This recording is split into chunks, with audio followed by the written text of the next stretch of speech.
Limited today were Corey Ballantyne, Kenny Clark, Josh Jacobs, Marshawn Lloyd, and Jordan Love did not participate.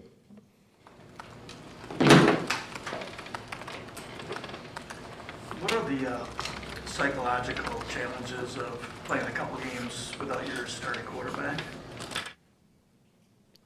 Now, the same challenges they are every week. You got to get your team ready to play.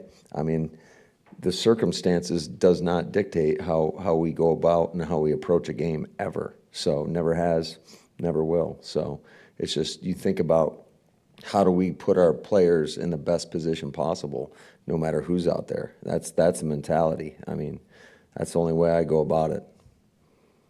You give Malik all the number one snaps, or did you want to get Clifford? Yeah, we got Sean some as well. Is there any way you can do more than you normally would with a quarterback, like with Malik, or?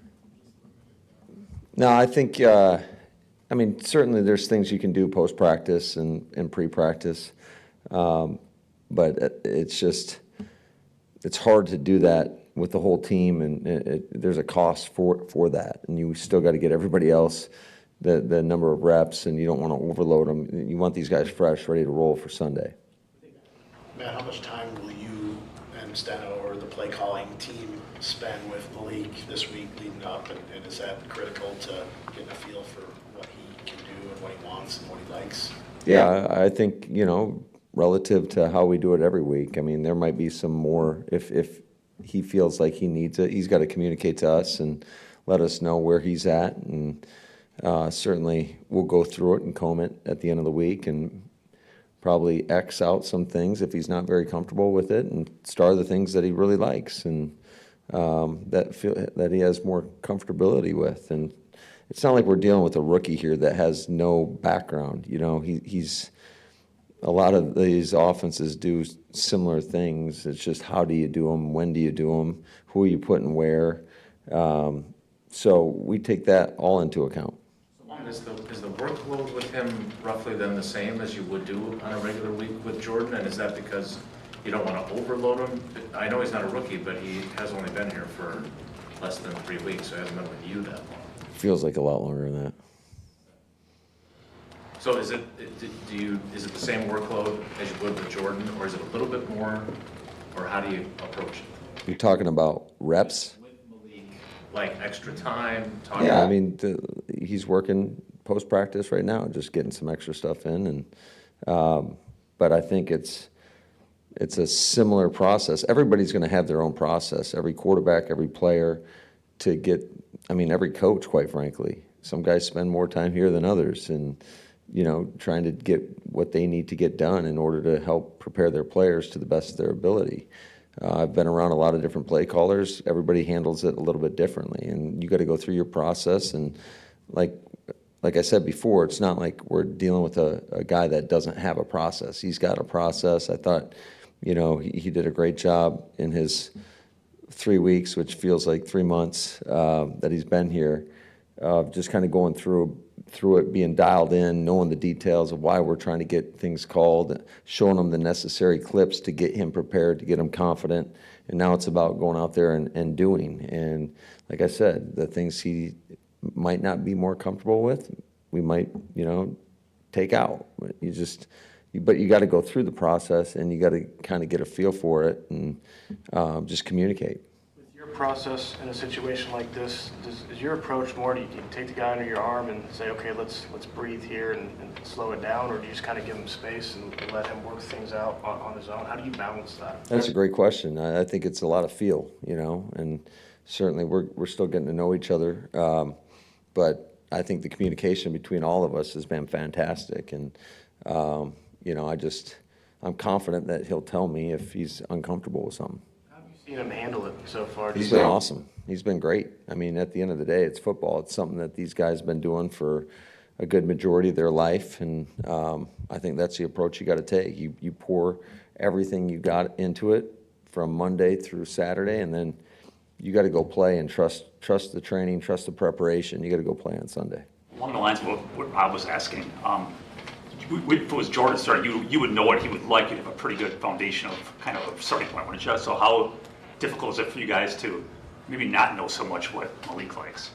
Well, I think it's just, I think there's a lot of trust both ways, in terms of him trusting that we're going to do our best to put him in the best possible position to make sure we're dialing up the things that we think they potentially could do to us from a defensive standpoint and attack those perceived weaknesses or whatever they may be in a certain coverage, a certain defensive scheme. And then, again, it comes back, go through the process, go through it. Whatever he does not feel comfortable with, we'll probably X out, and things he feels really comfortable with, we'll make sure we highlight and get dialed up. And you mentioned what you went through with Mariota and Gabbert in 18. Is there anything that you experienced there that you can apply to this experience, or is it not really? No, I think just the dynamics were so different in terms of who you're going against, the situation, who you have around you. So I think you learn from every experience, but I'm not going to sit there and say we're going to do everything the same way. In that case, you'd had Gabbert through the whole offseason, correct, or much of the offseason? Yes. I can't remember, but I think so. Yeah. How much value is there in Malik having been a member of the AFC South? He hasn't started against the Colts, but he's prepared for them in these last 2 years. Absolutely. I think there's some familiarity with going against a guy like Gus Bradley and the schemes that he deploys. I've got a lot of respect for Gus. I think he's one of the best in the business. There's one thing that always stands out when you watch that team, whoever is coaching their team play, and it's just they're going to be fundamentally sound, and they are going to play as hard as anybody in the league, and they do a great job of attacking the football. So I think it's always a great challenge going against a team where he's leading the defense. That said, the Colts got gashed on the ground last week, and I'm sure they're going to be obviously working on it this week. But what did you see on film for why that was? Yeah, Houston was committed to running the football. They did a good job up front of winning the line of scrimmage, and I thought Mixon was running really hard, and they made some plays. And just like anything in this league, once something happens, usually you put a lot of work into it to prevent it from happening again. So Willis comes in.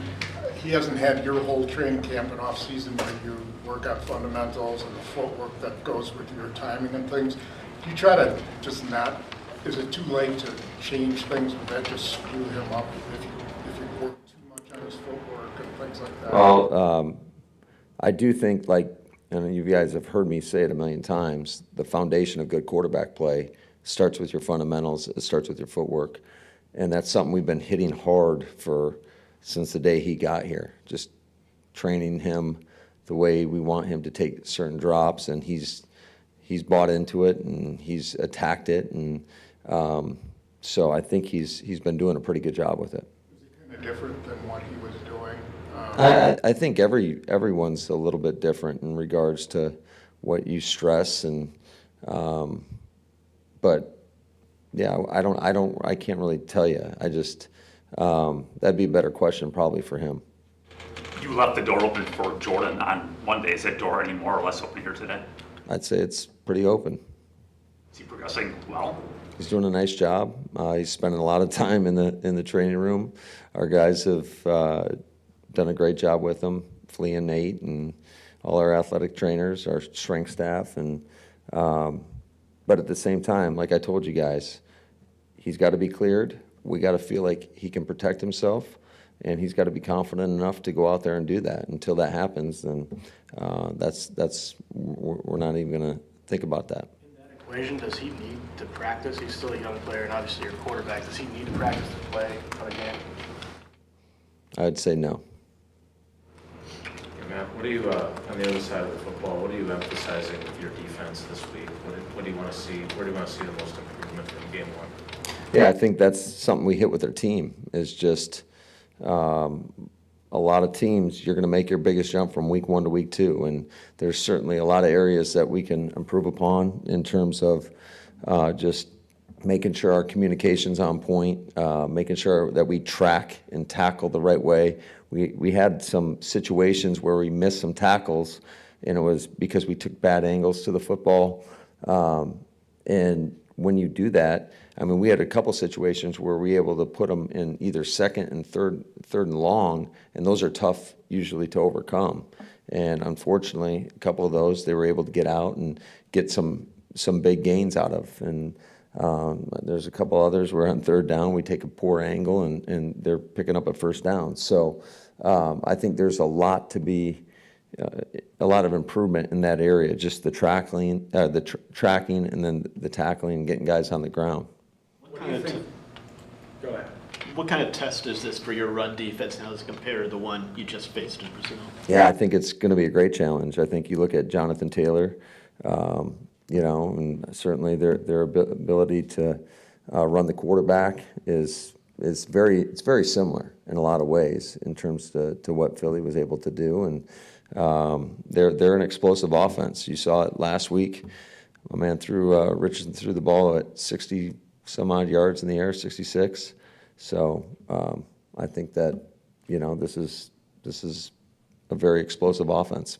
More please. What do you think the Colts have with Anthony Richardson right now?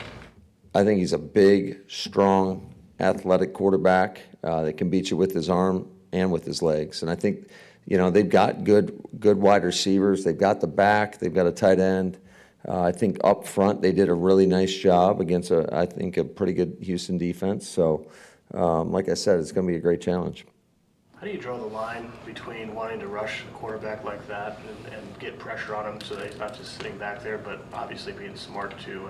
Where's the balance there? Yeah, that's always the great question, you know. I thought last week for 3.5 quarters we did a really good job of bottling up Jalen in the pocket, and then in the last drive he was able to use his legs a couple times to move the sticks when we got a little bit more up the field and opened up some holes inside. There was one time where they were empty and we stunted, and we shouldn't have been stunning in that situation, and it opened up a huge rush lane inside that he was able to scramble out. So I think that it's a balance in terms of what are you asking to do, and you got to play that game in terms of what you think how they're gonna attack you as well.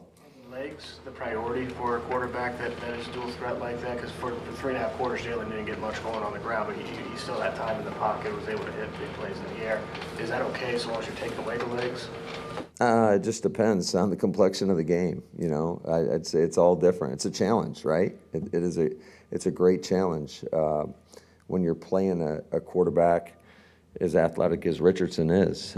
He's going to stress you in a lot of different ways. He's got the ability to pull it down, and certainly he had I want to say that was a touchdown run he had on the goal line. He had a couple other runs where he was able to get loose. Obviously, they had some design quarterback runs last week, and they do a great job with them. I think Shane and his crew there do a great job of scheming and attacking defenses. I mean, we saw him when he was the OC in Philly, and I've got a lot of respect for Shane. Thanks, guys.